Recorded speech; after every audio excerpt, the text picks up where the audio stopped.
को अपना बनाए, राम जी के चरणों में, राम जी को अपना बनाए, राम जी के चरणों में, राम जी को अपना बनाए, राम जी के चरणों में, सुबह शाम हुई, उमर तमाम हुई, सुबह शाम हुई, उमर तमाम हुई, सुबह शाम हुई, उमर तमाम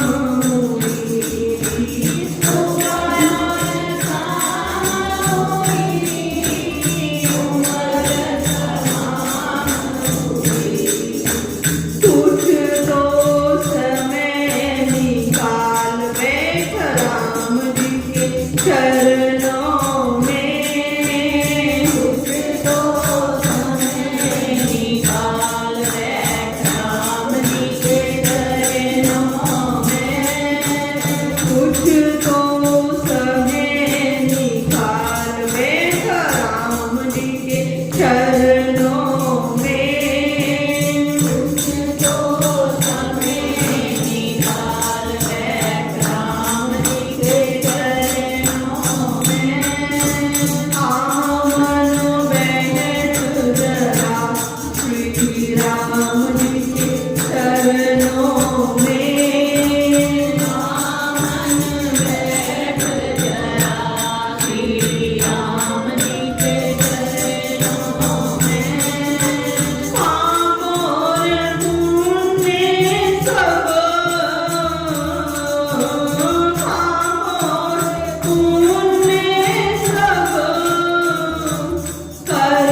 राम जी को अपना बना। तो राम जी आ गए हैं। अब से नहीं, एक 10 दिन पहले से एक भजन चल रहा और एक गायक ने नहीं, सबने उसको डाला। क्या है? राम आएंगे तो दीप जगाएंगे, राम आएंगे, राम आएंगे, इस खुशी में। तो अब राम आ गए। अब बैठना भगवान के चरणों में हमारा कार्य है। भगवान आ गए। आज सुबह प्रातःकाल भगवान की आरती पूजा रही, पहली मंगला आरती रही। अयोध्या धाम में बहुत भीड़ है, जो बहुत बड़ी, जिनको कहीं धनवान, पर भगवान के दरबार में सब समान। भगवान के दरबार में भगवान सबको एक दृष्टि से देखते, सब मेरे। इतनी भीड़ वहां पर है कि बहुत, जिनको हम कहते हैं कि बहुत धनवान, बहुत बड़ी हस्ती, वो सब जा रहे हैं और उसी भीड़ से चुपचाप से जा रहे हैं और किसी को दिखे भी नहीं, बस दर्शन हो जाए, वहां से हम प्रस्थान करें, दर्शन हो जाए, प्रस्थान करें। तो ऐसा तो सुना जा रहा है कि अभी वहां गवर्नमेंट ने रोक लगाई, बहुत भीड़ है, क्योंकि भगवान के दर्शन करने की सबने एक लालसा। अयोध्या धाम पर जाकर आएंगे ना तो सारे पड़ोसी खुश हो जाएंगे, सारे पड़ोसी को लगेगा देखो हम सबसे पहले दर्शन करेंगे। हमें भी एक ने कहा साथी जी चलिए, हम तो हो गई दर्शन करें। हमने कहा इतनी भीड़ में रहे, पहले जो जा रहे हैं उनके तो उनको हो अच्छे से दर्शन हो जाएंगे। राम जी विराजमान हो गए और नित्य प्रति हम दर्शन कर रहे। सुबह मंगला आरती रही, वह भी सब पर व्हाट्सएप होगी, वो भी सबको दर्शन। इतने सुलभ और सहज दर्शन हो रहे हैं, जो वहां जा रहा है उनको भी उतना सुलभ और सहज दर्शन नहीं हो पाता। पर उस अयोध्या धाम की भूमि पर उसके पांव चले, उसका हृदय पहुंच गया है, तो भगवान की दृष्टि में वह आ गया। भगवान के लिए हम सब समान। इतना शुभ समय कल रहा, जिस जिसकी जैसी सामर्थ्य रही, जाकी रही भावना जैसी, प्रभु मूरत देखी तिन तैसी। जिसमें जितनी सामर्थ्य थी, तो भाव का जैसे जिसकी भाव रहता, भगवान उसको वैसे ही दर्शन देते। परंतु जिसकी जितनी सामर्थ्य थी, उसने उतना परोपकार किया। कई भाईजन ऐसे थे जो सड़क पर रेहड़ी लगाते, वो थोड़ा जैसे खाने का वस्तु होती है, कुछ ब्रेड है, समोसा है, ऐसे रेहड़ी लगाते। तो उन्होंने राम जी की खुशी में जितने समोसे थे और जितने थे सबको कहा आओ और पाओ, आज हम कुछ नहीं लेंगे, हम कुछ नहीं लेंगे। तो सबने जितनी जिसकी सामर्थ्य थे उनको उतनी सामर्थ्य, अपनी सामर्थ्य से बढ़कर कल परोपकार किया। भगवान राम जी के मस्तक पर जो मुकुट लगा, भगवान राम जी तो सबके ही और सबका अपना भाव। एक डायमंड व्यापारी बहुत सुंदर भगवान का मुकुट बनाया, किसी को बताया नहीं, मीडिया को किसी को नहीं बताया। प्राण प्रतिष्ठा से एक दिन पहले उसको गाड़ी में लेकर अयोध्या धाम पहुंचा और वहां के मेन मेंबर से बात करके कहा कि मैंने ये 11 करोड़ की कीमत का भगवान की सरकार मुकुट बनाया। बस मेरा एक भाव है कि मेरे राम जी इस मुकुट को धारण करें। मेरे लिए इससे बढ़कर कुछ नहीं, इसकी कोई कीमत नहीं, बस मेरे राम जी इसको धारण करें, मैं ये चाहता। तो भगवान ने जो मुकुट धारण वो भी एक व्यापारी, तो उस व्यापारी की वैसी ही सामर्थ्य थी कि उसने उतना बड़ा परोपकार किया, अपनी योग्यता से पढ़कर परोपकार किया। और एक सड़क पर एक जो सामान्य कार्य करता है, एक रेड़ी लगाता है, उसकी जितनी सामर्थ्य थी उसने उतना परोपकार किया। तो बहुत भव्य दिन रहा। रात्रि के समय भी बहुत लोगों में उत्साह, दीपावली की तरह इस पर्व को मनाया। परंतु ये उत्साह, ये उमंग एक दिन के लिए नहीं होनी चाहिए, ये हमेशा बने। अर्थात हमारा ये सेंस नहीं है हम रोज ही पटाखे जलाएं, पॉल्यूशन भी होता, परोपकार बहुत ज्यादा रोज करें, सामर्थ्य अनुसार जीवन को चलाएं। परोपकार हृदय से भगवान में अपनी चित्त वृत्ति को हम जोड़ें, भगवान राम जी के दर्शन पाए और राम जी के नाम का जाप हम करें, भगवान को हृदय में भी प्रतिष्ठित करें।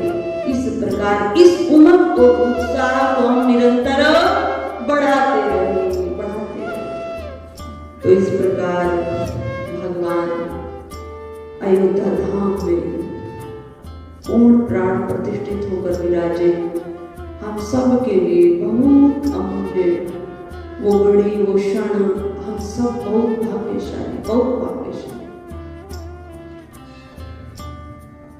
परसों कल से पिछले दिन की चर्चा चल रही थी, भगवान के 24 अवतारों की कथा चल रही है। 24 अवतार भगवान ने इस पृथ्वी पर भगवान आए हैं, धारण किया। कहीं 24 भी आए हैं और कहीं 28 भी आए। तो इस प्रकार जैसे जिसकी भावना रहती है वो प्रभु को उसी रूप में भजता है और देखता।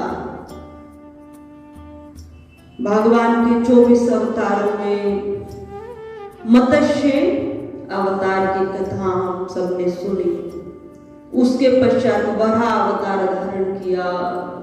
मत्स्य अवतार धारण कर भगवान ने समस्त वेद मंत्रों की रक्षा की और हयग्रीव नामक दैत्य का वध किया और वेदों को उससे लेकर ब्रह्मा जी को पुनः सौंप दिया और समस्त वनस्पतियों के बीजों की रक्षा की। प्रलय हुई, उसके पश्चात ब्रह्मा जी ने सृष्टि का सृजन किया। वराह अवतार में भगवान ने पुनः इस पृथ्वी की रक्षा, वराह रूप धारण कर हिरण्याक्ष नामक दैत्य का वध किया और पुनः इस पृथ्वी को प्रतिष्ठित किया। तीसरा अवतार भगवान का कमठ अवतार रहा।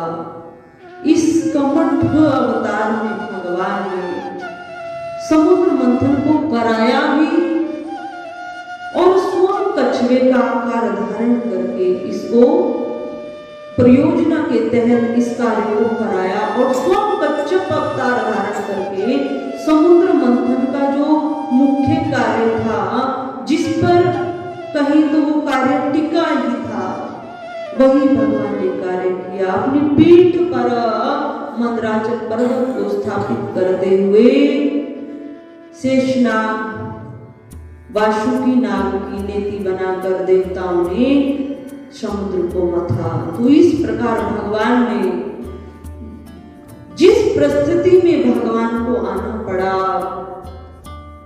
जैसे उस समय की सिचुएशन थी, भगवान ने उसी के अनुसार अपने शरीर को बना लिया, धारण कर लिया, वे अवतार भगवान का कहलाया। उसके पश्चात समुद्र मंथन के समय भगवान का मोहिनी अवतार भी हुआ। पन्नाभादार जी महाराज ने मोहिनी अवतार की चर्चा भक्तमाल ग्रंथ में नहीं की। इसके पश्चात भगवान का नरसिंह अवतार हुआ। भगवान ने नरसिंह अवतार धारण करके हिरण्याक्ष के ही भाई हिरण्यकश्यप का वध किया, क्योंकि वह बहुत अहंकारी हो गया और जो भी भगवान श्री हरि का भजन करता वह उसको दंड देता था। भगवान ने वह भी सह लिया, पर भगवान अपने भक्तों के जो कष्ट उन पर आते हैं और वो कोई अन्य व्यक्ति दे उसका प्रारब्ध ना देकर, तो भगवान कहते हैं ये मुझसे सहा नहीं जाता, मैं अपने भक्तों को दुखी नहीं देख सकता। तो भगवान ने भक्त प्रहलाद की रक्षा करते हुए हिरण्यकश्यप का वध किया। उसके पश्चात भगवान का वामन अवतार आया। वामन अवतार, अब देखिए वामन अवतार भगवान को क्यों लेना पड़ा, क्या कारण रहा। देवताओं की जो माता है अदिति, जब अदिति माता ने देखा कि दैत्य बहुत प्रबल है और उन दैत्यों में राजा बलि धर्मात्मा भी है, अच्छे संस्कार भी उसमें और बहुत बलवान, और राजा बलि ने ब्रह्मांड को जीत कर देवताओं को राज्य विहीन कर दिया और राज्य करने लगा। गुरु का भी आशीर्वाद राजा बलि पर है। बलि को समय धीरे धीरे बढ़ा तो देवता कंदराओं में रहते, दुखी रहते। अब माता अपने पुत्र को कभी दुखी नहीं देख सकती, जब तक जीवित है ना। यदि 1-2% ऐसे हो तो कहा नहीं जा सकता, क्योंकि कुछ सूचनाएं पेपरों में भी निकलती कि एक माता अपनी नवजात शिशु बच्ची को छोड़कर चली गई। तो ये कलियुगी माता है। शास्त्रों में माताओं की तो बहुत प्रशंसा है, फिर ये कौन सी माता है जो अपने नवजात बच्चे को छोड़कर चली जाती है? क्या उसके अंदर दया नहीं है, ममता नहीं है, करुणा नहीं? ये कौन सी माता? इस माता को हम माता कहेंगे नहीं, क्योंकि माता ऐसी हो ही नहीं सकती, चाहे वे किसी भी परिस्थिति में रहे। एक माता को हमने अपने आश्रम में आश्रय दिया तो कुछ उसकी पेंशन होती है, थोड़ा शरीर ठीक है, एक कक्ष पीछे की साइड दिया है तो उस कक्ष की साफ सफाई, थोड़े आश्रम की साफ सफाई कर लेती है। कुछ समय बढ़ा, पुत्र का अपनी ही धर्मपत्नी से विवाद हुआ, वह अलग हुआ, तो उस माता ने अपने पुत्र को रख लिया और उस पुत्र का भी पुत्र है उसको भी रख लिया। अब पुत्र करता कुछ नहीं और पांव में उसके कुछ फ्रैक्चर आया है, हड्डी टूटी। तो वो माता दिन भर काम भी करती है, कुछ अर्थ का भी काम करती है और जो वृद्ध पेंशन आती है उससे अपना सारा घर का खर्च करती है और उस पुत्र को भी खिला रही है। जबकि आती कहती है कि कब जाए, परंतु कि मैं मां, हमने उसको कहा केवल आपको दिया कुछ समय के लिए, अभी आपका कुछ बन रहा है जब तक आप यहाँ रहो, परंतु ये बेटा भी आ गया। अब उसकी भले ही 1-2 व्यक्तियों में बैठती है तो कुछ उसका ही अवगुणों को कहती, पर मुख पर उसे कभी नहीं कहती तो कि यहाँ से चला जाए। कहती है मैं मां, इसका विवाद हुआ, ये कहाँ जाएगा? हो सकता है कहीं गलत संगति में बैठ जाए, हो सकता है कहीं कुछ शरीर त्याग दे। वो माँ है, ममता है उसमें, करुणा है उसमें, जबकि माँ को घर से निकाल दिया, पर आज वही माँ अपने बेटे को आश्रय दे रही है तो इसको माँ कहती है। पर एक माँ जो कोमल बच्चे को जन्म दिया है, जो स्वयं एक महिला है, हम तो ये कहते हैं जो स्वयं एक महिला है, वो उस बेटी को, वो उस नवजात फूल को छोड़कर भरी सर्दी में और वहां से गायब हो जाती है। देखो माता कितना, तो वो मां नहीं, उसको शास्त्र मां नहीं कहता। इस प्रकार अदिति माता बहुत दुखी हुई और एक ही उपाय अदिति माता के हृदय में आया कि श्री हरि नारायण का आश्रय लिया जाए और उनका भजन किया जाए। महर्षि कश्यप जी से, पतिदेव से कहा कि मैं तप करना चाहती हूँ। महर्षि कश्यप जी ने भी आज्ञा दी और स्वयं भी अदिति माता के साथ भगवान श्री हरि नारायण का भजन करने लगे। धीरे धीरे समय बढ़ा, भक्ति का रंग कुछ देर लगाता, भक्ति के प्रभाव में देरी होती। क्यों? क्योंकि भक्ति सीधा सीधा चमत्कार नहीं दिखाती। भगवान का जो एक दिन होता है वो कितने, हम सबका वह कितना समय होता है और भगवान का भी एक दिन होता। तो भगवान की हृदय तक, भगवान की कर्ण तक उस हमारी भावना को पहुंचने में भी समय लगता।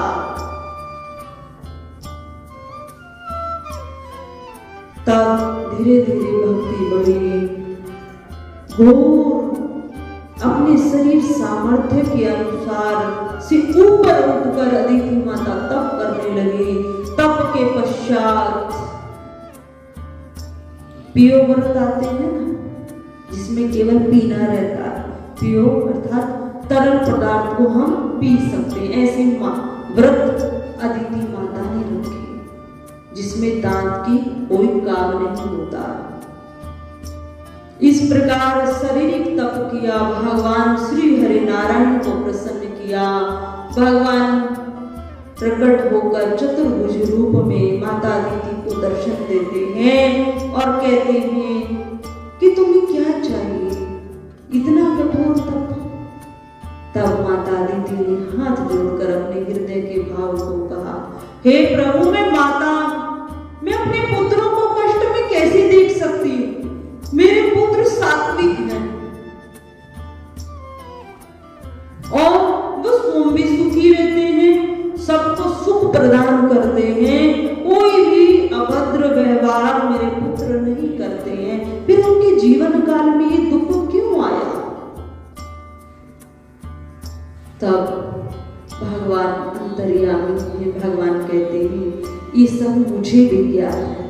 मैं तो स्वयं ये चाहता हूं कोई मेरा तप करे, कोई मेरा भजन करे, कोई मेरे योग्य बन जाए, जहां मैं अवतार धारण कर सकूं और देवताओं का कष्ट दूर कर सकूं, कष्टों की निवृत्ति देवताओं की हो जाए।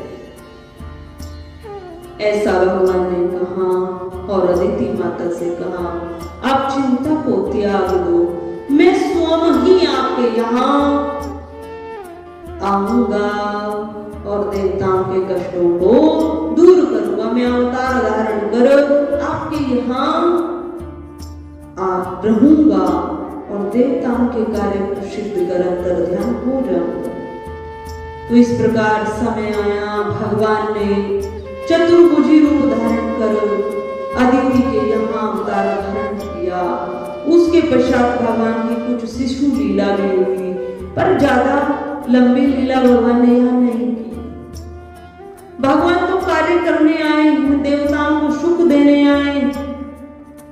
तो भगवान ने वामन ब्रह्मचारी का रूप धारण किया।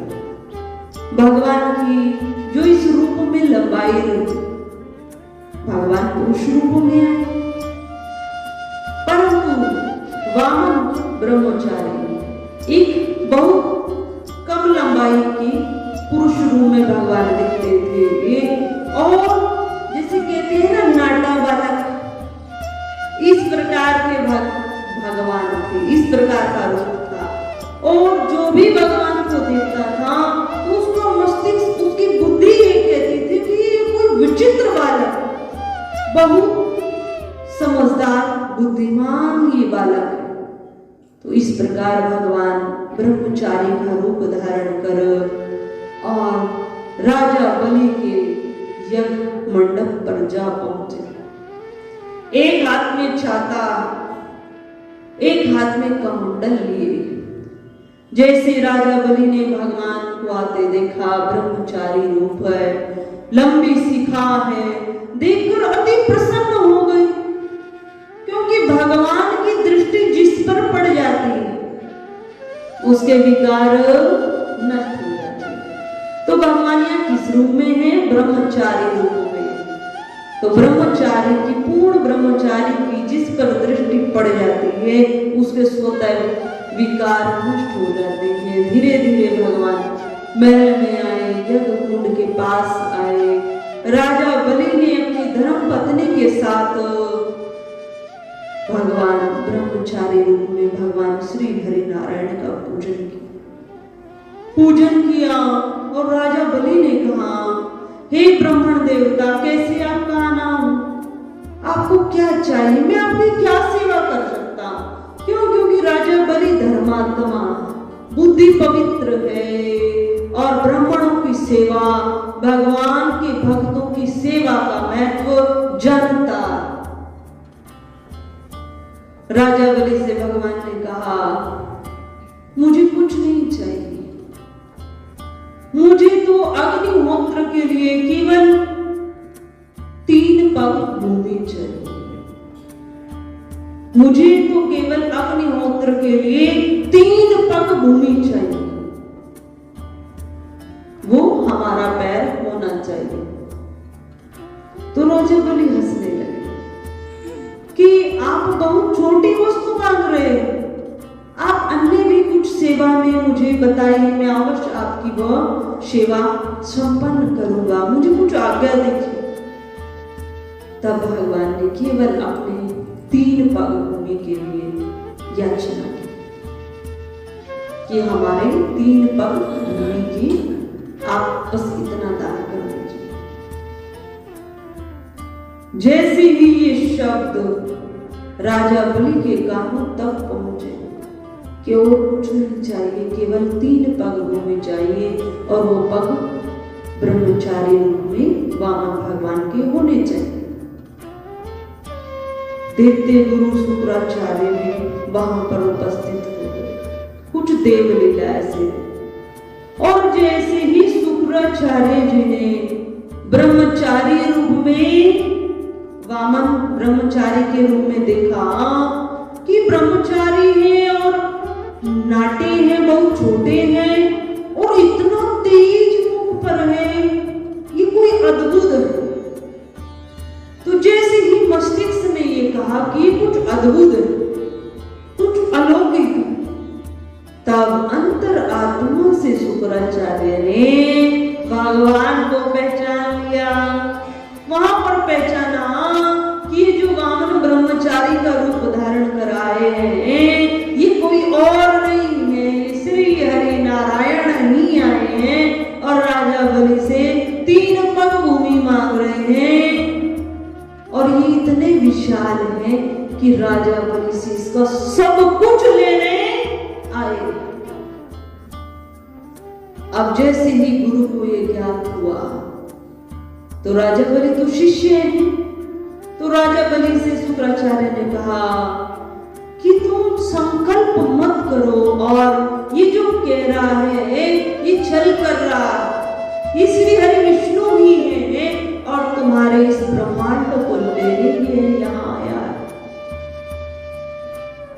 भगवान की दृष्टि में जो आ जाता है उसका अंतःकरण, उसकी मस्तिष्क में जो विकार है वो दूर हो जाते हैं।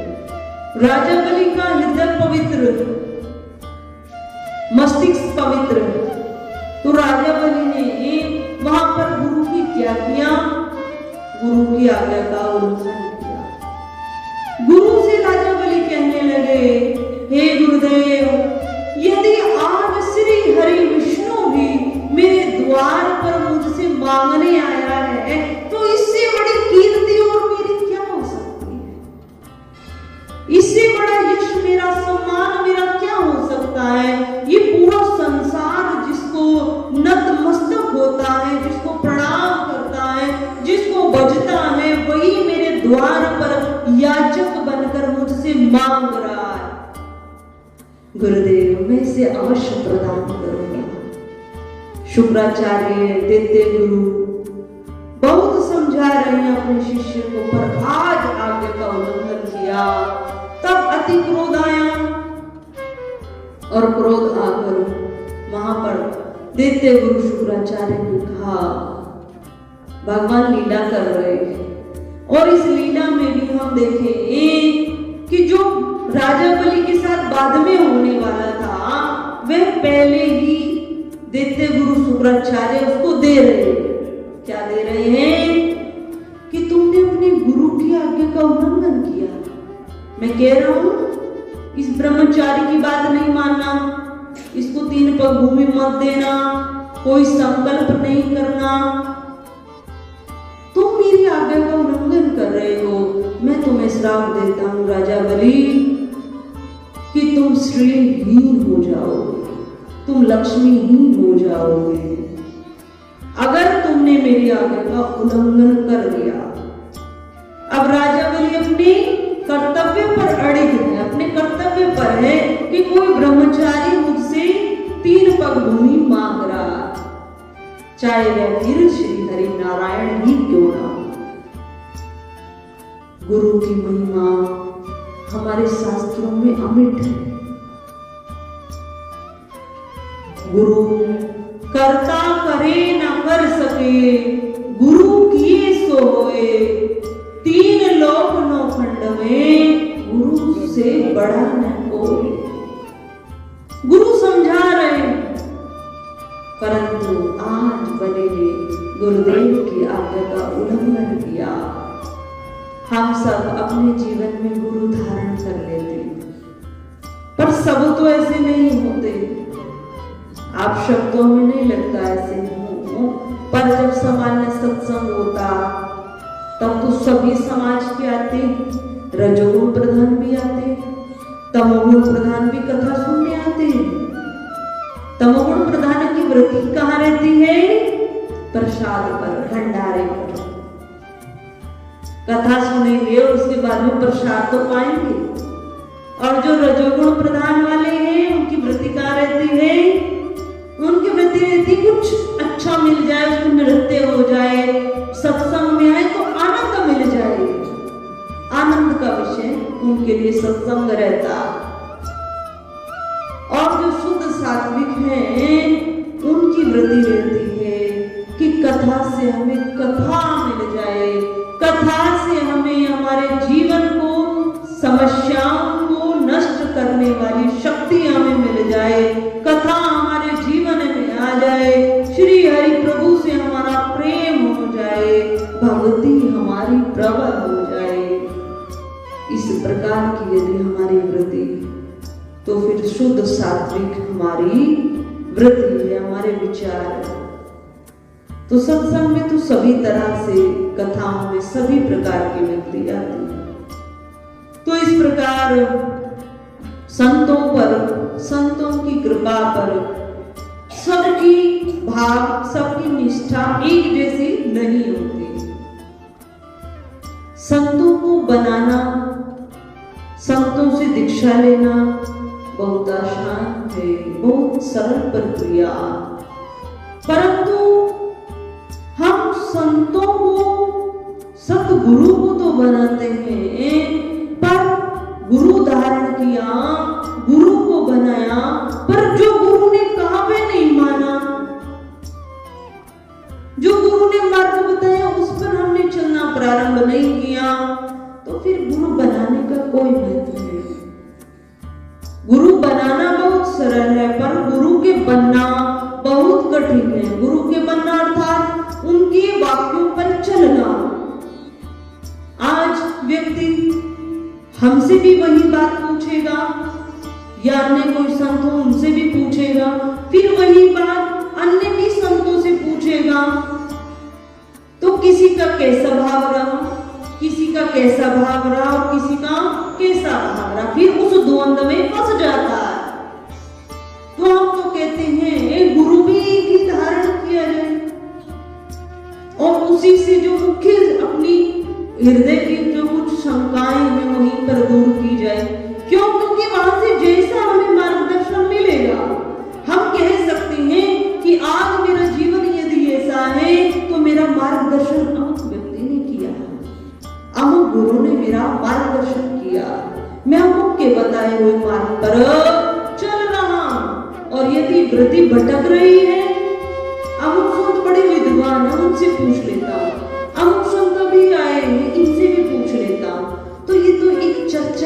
शिष्य बना, जीवन में कुछ लाभ में नहीं मिलेगा। गुरु को बनाना आसान है, पर गुरु के बनना कठिन है। गुरु तो एक बार मंत्र दे देता है, अपनी तपोबल की शक्ति को बांट देता है। यही तो उसका परोपकार है। हमारा परोपकार क्या? ये कुछ मंच पर कुछ अर्थ आ जाता है, ये हमारा ध्येय नहीं है। कुछ बाद में दक्षिणा रूप में मिल जाता है, ये हमारा ध्येय नहीं। हाँ, इनसे इतना कि कुछ आवश्यक वस्तुएं, कुछ आवश्यक दवाइयां, कुछ आवश्यक जो हमारी वस्तुएं हैं, आना जाना है, वो सब निकल जाता है। क्योंकि हम कोई अर्थ का साधन तो करते नहीं है। और याचना करना गुरुदेव ने सिखाया, किसी से याचना नहीं करते, भगवत कृपा से किसी से कुछ मांगते नहीं, तो जो मिल जाता है उसमें संतुष्ट रहते। हमारे यहाँ आने का कारण केवल, न आने का कारण केवल व्यस्तता है।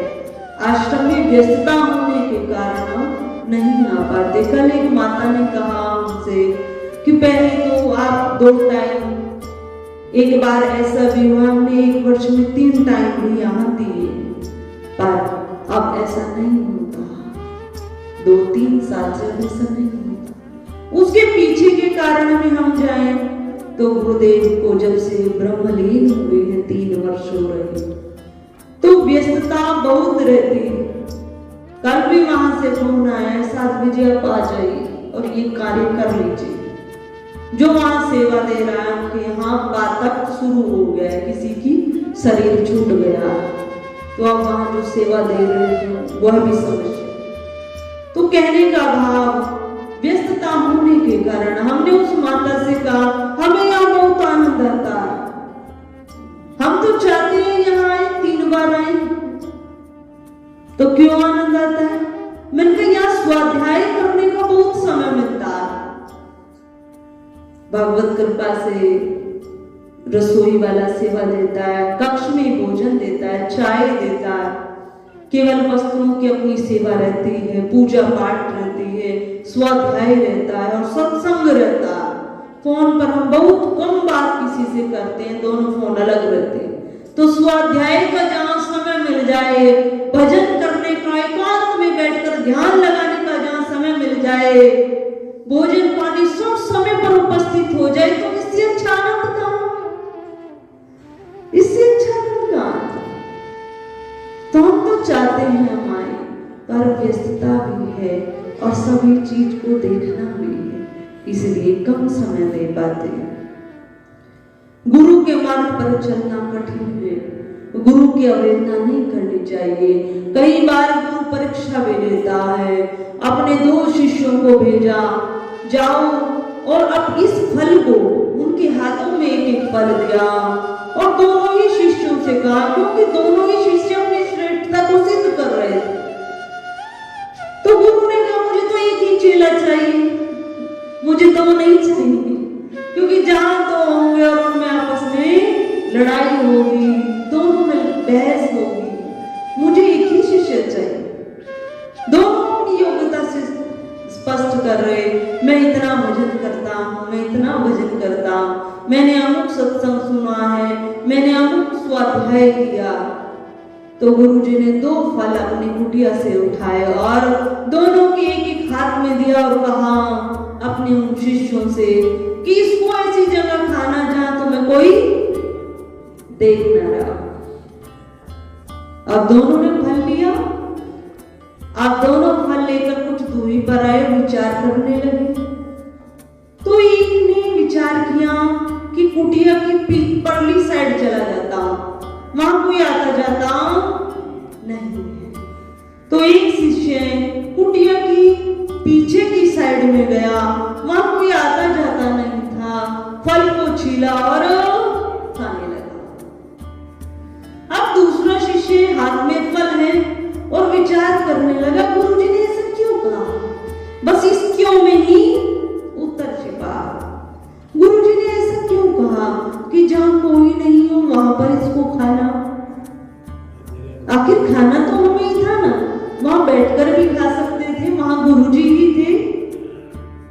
ऐसा करने लगा कि ऐसी कौन सी जगह है जहां पर कोई नहीं।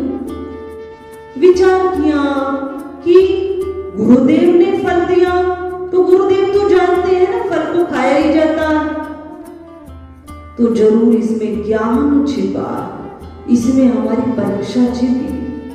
और विचार किया तो धरती पर दृष्टि गई तो देखा धरती माता देख रही, आकाश की तरफ देखा तो आकाश देवता देख रहे, फिर देखा वायु तो हर जगह उपलब्ध है, हमें दिखाई नहीं देती है, वायु तो सब देख रही है, वायु देवता। सूर्य देवता दिन का समय है, हम कहीं पर भी हो सूर्य देवता का प्रकाश वहां है, सूर्य देव हमें देख रहे हैं। गुरु जी ने कहा है जब कोई नहीं देखे, तो वो उस ज्ञान को समझ गया, उस परीक्षा को समझ गया। कुछ समय पश्चात वह पहले वाला शिष्य फल खा के बाहर आया और हाथ धोकर कुटिया में प्रवेश किया। दूसरे वाला शिष्य तो कुछ बाद में आया। गुरुजी ने पूछा फल पाया? मीठा था खट्टा था बताओ। अब जो दूसरे वाला गुरु शिष्य था उसके हाथ में फल था, तो पहले वाले ने कहा गुरुजी बहुत मीठा था और बहुत आनंद आया, कि बताओ ऐसी जगह कौन सी थी जहां पर कोई नहीं था, तुमने फल पाया? उसने कहा गुरुजी कुटिया के पीछे, वहां कोई नहीं आता, मैंने तो वहां जाकर फल पाया, बहुत मीठा था। गुरुजी का बहुत अच्छा किया। दूसरे से पूछा तुम्हारे हाथ में फल है तुमने नहीं पाया? उसने कहा गुरुजी आपने कहा था कि जहां कोई नहीं हो, पर मेरी दृष्टि धरती माता पर पड़ी, धरती माता मुझे देख रही, आकाश मुझे देख रहा है, दिन का समय सूर्य भगवान मुझे देख रहे और वायु देवता तो हर जगह हर समय उपलब्ध है, तो ये सब देख रहे हैं, ये देवता शास्त्रों में झूठा नहीं लिखा, गुरुजी ये देवता हैं और ये हमें देखते रहते, तो मुझे कोई ऐसा स्थान नहीं मिला कि मैं इस फल को पान कर जाऊं। गुरुजी ने हाथ में से फल लिया और पास रखा और कहा तुम परीक्षा में पास हो गए, बस मुझे यही शिष्य चाहिए, मुझे ऐसा ही शिष्य चाहिए। तो कहने का भाव क्या है कि हम अपनी वृत्ति को अलग अलग स्थानों पर न भटकाएं, हाँ ग्रंथों का अध्ययन करें, सत्संग को सुने, लाभ प्राप्त करें, जीवन को सुंदर बनाएं, व्यवहारिक चर्चाओं से अपने जीवन को परिवर्तित करें। जो व्यासपीठ पर बैठकर व्यवहारिक चर्चाएं होती वो व्यवहार को सुंदर बनाने के लिए होती। अब घर में कलेश रहेगा तो कितनी भक्ति होगी? व्यवहार सुंदर बनेगा तो परमार्थ अपने आप बन जाएगा। यदि व्यवहार सुंदर है तभी भक्ति प्रबल होगी और भक्ति बढ़ेगी और उस भक्ति का प्रभाव होगा। तो व्यवहारिक चर्चाओं से हम अपने जीवन को परिवर्तित करें, परंतु जीवन में गुरु इष्ट एक ही होने चाहिए और उन्हीं से हम अपनी जो मुख्य जिज्ञासा उन्हीं के द्वारा हम उसका समाधान पाए, या फिर किसी अन्य पर हमारी अटूट श्रद्धा और फिर वो जो बताए हम उस मार्ग पर चले, उसको काटना नहीं, जो वह बताए फिर उस मार्ग का हम अनुसरण करें, ऐसा भाव लेकर अन्य से भी हम पूछ सकते हैं। तो इस प्रकार कर्ता करे न कर सके, गुरु करे सो होए, तीन लोक नौ खंड में गुरु से बड़ा न कोई। क्यों? क्योंकि भगवान हमारे समक्ष हैं, कण कण में व्यापक हैं, पर भगवान की व्यापकता सिद्ध किसने की और किसने सिद्ध करके हमें दिखाया? जिस व्यक्ति ने, जिस गुरु के माध्यम से हमने इस ईश्वर की सत्ता को, इस शक्ति का अनुभव कर लिया, इसकी सत्ता को मान लिया और भगवान में हमारी प्रीति हो गई, हुई तो किसके माध्यम से हुई? गुरु के माध्यम से। इसलिए गुरु को पहला प्रणाम किया जाता है। जिसने भी भगवान को पाया है ना, उसके जीवन में गुरु का भरपूर आशीर्वाद रहा। सामान्य आशीर्वाद नहीं, भरपूर आशीर्वाद रहा। उसने अपने गुरु को भगवान से भी बढ़कर माना है, तो उसको भगवान की अनुभूति हुई। नाभादास जी महाराज ने अपने गुरु की मानसिक सेवा में प्रवेश पाया, तब गुरु ने कह दिया, हो गई तो पे संत कृपा, अब संतों के ही गुण का तू गुणगान कर, संतों की ही कथा को तो लिख, संतों की कथा को लिखेगा, श्री हरि नारायण का प्रिय बन जाएगा और भगवान तुझे मिल जाएंगे। नाभादास जी महाराज ने चर्चा चल रही है राजा बलि की, वामन अवतार के विषय में बताया, तो गुरु की आज्ञा का उल्लंघन राजा बलि ने किया तो क्या हो गया? श्रीहीन हो गया। परंतु यहाँ पर जिसको दान दे रहे कोई सामान्य व्यक्ति नहीं है, वो अंतर्यामी है, इतना दयालु है, इतना दयालु है कि वे किसी से कुछ लेता ही नहीं, इतना दयालु। यहाँ पर कोई सामान्य व्यक्ति नहीं है जो राजा बलि श्रीहीन हो जाए, या जिसको दान दे रहा है वो दान कई गुना ज्यादा बढ़कर राजा बलि को मिलने वाला। राजा बलि ने कहा, गुरुजी आज मैं दान अवश्य करूंगा। अपनी गुरु की बात का उल्लंघन किया। गुरुजी ने कहा, जैसे ही तू 3 पग भूमि दान करेगा और मेरा श्राप तुझे लग जाएगा। पर राजा बलि ने आज उस श्राप की चिंता का त्याग कर दिया और जल को लिया, हाथ में संकल्प किया कि हे ब्रह्मचारी रूप में ब्राह्मण देव, मैं आपकी 3 पग भूमि आपको आज दान करता हूं। जल साक्षी, कोर्ट कचहरी में जाते हैं ना तो गवाह जरूर चाहिए। तो भगवान का कुछ भी कार्य करते हैं तो चावल हम अवश्य लेते हैं। जल, गंगा जल है वो उत्तम माना है, गंगा जल पीने हो तो सामान्य जल, या फिर चावल हो या दक्षिणा हो, कुछ तो चाहिए ना। तो गवाह के रूप में इन वस्तुओं को लिया जाता है। संकल्प किया और संकल्प कर कहा कि आप अपने पांव के द्वारा 3 पग भूमि नाप लीजिए। पहला पांव भगवान ने रखा। भगवान इस सृष्टि के नियंता, भरपुटी हिलाने मात्र से समस्त लोग कंपित हो जाते हैं। तो भगवान ने विशाल रूप धारण किया और एक पग में पूरी पृथ्वी को नापा, दूसरे पग में संपूर्ण ब्रह्मांड को नाप दिया। अब जैसे ही नापा, एक पग राजा बलि के पास कुछ भी शेष नहीं रहा कि मैं भगवान को तीसरे पग में क्या दूं। परंतु राजा बलि आज समर्पित है। राजा बलि ने कहा, प्रभु मैंने संकल्प किया है ना, आपके तीसरे पग की भूमि भी मैं अवश्य दान करूंगा। और सोम नीचे बैठ गए और नीचे बैठकर कहा, प्रभु अपने पांव को मेरे सर पर रख दीजिए, मैं अपने संकल्प से वंचित नहीं रहूंगा और आपको मैं सोम निछावर हो जाऊंगा। आप तीसरे पग में मेरे सर को रख दीजिए, सर पर रख दीजिए। भगवान ने अपने पांव को उठाया राजा बलि के सर पर। जिसके सर पर भगवान के चरण आ जाए उसे और क्या चाहिए, क्या चाहिए। इतने श्री हरि नारायण कृपालु है, दयालु है। भगवान ने संकल्प की, जो एक पूर्ण विधि थी उसको पूर्ण किया और उसके पश्चात राजा बलि के पास कुछ भी शेष नहीं रहा। परंतु दान करने से कई गुना ज्यादा होकर वह दान हमें मिल जाता।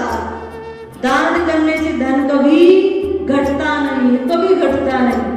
और जब दान हम करते हैं तो प्रसन्नता प्राप्त होती, और देने वाला बड़ा होता है और लेने वाला छोटा होता है। तो अभी तो भगवान ने लिया, अब राजा बलि को जो भगवान ने दिया वो सदैव के लिए दिया, वो कभी कोई छीन नहीं सकता। सदैव के लिए राजा बलि को भगवान ने सुतल लोका राजा बना दिया, और सोम भगवान उसके पहरेदार बन गए, उसके रक्षक बन गए। देखो कितना बड़ा भगवान ने उसके यश को बढ़ा दिया। राजा बलि धर्मात्मा था, दैत्यकुल में भले ही जन्म उसका हुआ, पर उसके जो हृदय की वृत्ति थी वो पवित्र थी। और राजा बलि को भगवान ने सुतल लोक का संपूर्ण राज्य प्रदान कर दिया, बहुत वैभवशाली राज्य प्रदान किया, और स्वयं उसके द्वार के रक्षक बन गए। और आज भी उसके द्वार की रक्षा श्री हरि नारायण करते, आज भी करते। इस प्रकार भगवान ने वामन अवतार धारण किया और समस्त देवताओं को ब्रह्मांड का राज्य सौंप दिया। जिन जिनके जो लोग थे, जिन जिनका जो राज्य था, उनको वह सब मिल गया। पुनः देवता सुखी हो गए। और वामन अवतार में जो भगवान ने ब्रह्मचारी का रूप धारण किया, भगवान स्वयं वहां से अंतर्ध्यान। तो इस प्रकार भगवान ने वामन अवतार धारण किया। प्रभु का यह रूप वामन अवतार कहलाया। आगे भगवान ने इसके पश्चात नाभादास जी महाराज वर्णन करते हैं कि इसके पश्चात समय आने पर भगवान ने परशुराम अवतार धारण किया। परशुराम अवतार में हम देखें भगवान ने अपने फरसे से, परशुराम अवतार भगवान का थोड़ा क्रोधपूर्ण अवतार था। भगवान ने जमदग्नि जी ऋषि थे हुए और उनकी धर्मपत्नी श्री रेणुका जी को, तो उनके यहाँ अवतार धारण किया परशुराम जी के रूप में। परशुराम जी उनके यहाँ पुत्र रूप में उनको प्राप्त हुए। और उस समय जितने पृथ्वी पर राजा थे वे तमोगुणी वृत्ति के हो गए। तमोगुणी वृत्ति के होने के कारण वे संतों पर अत्याचार करते, जहां धर्म कर्म होता वहां अत्याचार करते, और उन्हीं का अधिपति तमोगुण प्रधान राजा होकर वे स्वयं अपने अधिपति बने रहते। जो उनकी जय जयकार करता तो उसको तो सुख मिलता, अन्य सबको जो धर्मात्मा है, जो एक धर्म नीति है, उससे वे भटक गए और अधर्म का अनुसरण करने लगे। तब भगवान ने रेणुका जी के यहाँ परशुराम के रूप में अवतार धारण किया और परशुराम जी के समक्ष एक राजा थे, जिस राज्य में वे रहते थे, जंगल में रहते थे, पर जिस राज्य में वह जंगल था उस वह राजा वहां आया। क्यों? क्योंकि राजा को किसी ने ज्ञात करा दिया कि जमदग्नि जी के पास, अमुक ऋषि जी के पास एक बहुत उपयोगी गाय है जिसका नाम है कामधेनु। उससे जो वस्तु मांगी जाए वह कामधेनु गाय देती है और उन ब्राह्मणों की वह रक्षा करती है, ऋषियों की रक्षा करती है, जंगल में है। तो राजा ने कहा इतना अमूल्य धन वह तो हमारे राज्य में होना चाहिए, वे ऋषियों के पास क्या कर रहा। तो पहले तो राजा ने अपने सेनापतियों को भेजा, अपने दूतों को भेजा, परंतु जब वह वापस आ गए उनको वह कामधेनु गायें जमदग्नि ऋषि ने नहीं दी। उसके पश्चात राजा सूर्य वहां आया और ऋषि ने कहा ये गाय हमने तपस्या के बल पर ली। क्यों? क्योंकि हम जंगल में रहते हैं, हमें भी आवश्यक वस्तुओं की आवश्यकता है, हम इसको कैसे आपको प्रदान करें। पर उस समय तमोगुणी वृत्तियों की राजा की बहुलता थी, तब वह नहीं माने और राजा ने परशुराम जी उस समय समक्ष थे, अपने उस पुत्र के समक्ष पिता की मृत्यु को देखा। पुत्र ने देखा पिता की मृत्यु होते हुए कि राजा ने किस प्रकार मेरे पिता की मृत्यु की। इस दृश्य को देखा और परशुराम जी महाराज सब कुछ त्याग कर पर्वत पर जाकर तप करने लगे। मुझे कोई ऐसी शक्ति मिल जाए कि इन राजाओं का अत्याचार बढ़ रहा है, बहुत अत्याचार बढ़ रहा है। तमोगुण वृत्ति के राजा जो ऋषियों को मार रहे हैं, राजा तो अपने सिंहासन पर ऋषियों को बिठाते हैं और आज पृथ्वी पर इस प्रकार के राजा हुए। तब कठोर तप किया और तप करने के पश्चात परशु को पाया, जिसको वर्षा कहते हैं, उस अस्त्र को पाया और उसको धारण किया। धारण कर भगवान से आशीर्वाद भी पाया। उसके पश्चात एक संकल्प हृदय में किया कि इस पृथ्वी को मैं ऐसे राजाओं से मुक्त कर दूंगा जो तमोगुण प्रधान है। तो देखा समस्त राजा तमोगुण प्रधान हो रहे, तो ऐसा शास्त्रों में आया है कि परशुराम जी महाराज ने अपने फरसे के बल पर, अपने ब्रह्मचारी के बल पर 21 बार इस पृथ्वी को क्षत्रिय विहीन किया। उस समय क्षत्रिय राजाओं का ही बहुल्य था और जब ये पृथ्वी क्षत्रियों से विहीन हो गई तो इसको कौन चलाए। तब जो ऋषि होते हैं उनको कुछ चाहिए नहीं होता। तब परशुराम जी ने इस पृथ्वी को कश्यप ऋषि को प्रदान कर दिया। जब जब क्षत्रियों से विहीन किया, कोई राजा जब युद्ध करता है और दूसरे राजा को हराता है या अन्य सेना को हराता है, तो उसका जो राज्य है वो सब जो विजय होता है उसको मिल जाता है। परंतु परशुराम जी ने उसको ग्रहण नहीं किया और कश्यप ऋषि जी को दान किया। संपूर्ण भूमि 21 बार परशुराम जी ने कश्यप ऋषि को दान किया। तो इस प्रकार इस पृथ्वी पर जो तमोगुण प्रधान राजा थे उनको नष्ट किया। परशुराम अवतार भगवान ने धारण किया। परम पूज्य श्री साध्वी ब्रह्म ज्योति सरस्वती जी के प्रवचन प्राप्त करने हेतु दिव्य वाणी चैनल को सब्सक्राइब करें, वीडियो को शेयर करें और अपने परिजनों पर अवश्य भेजें।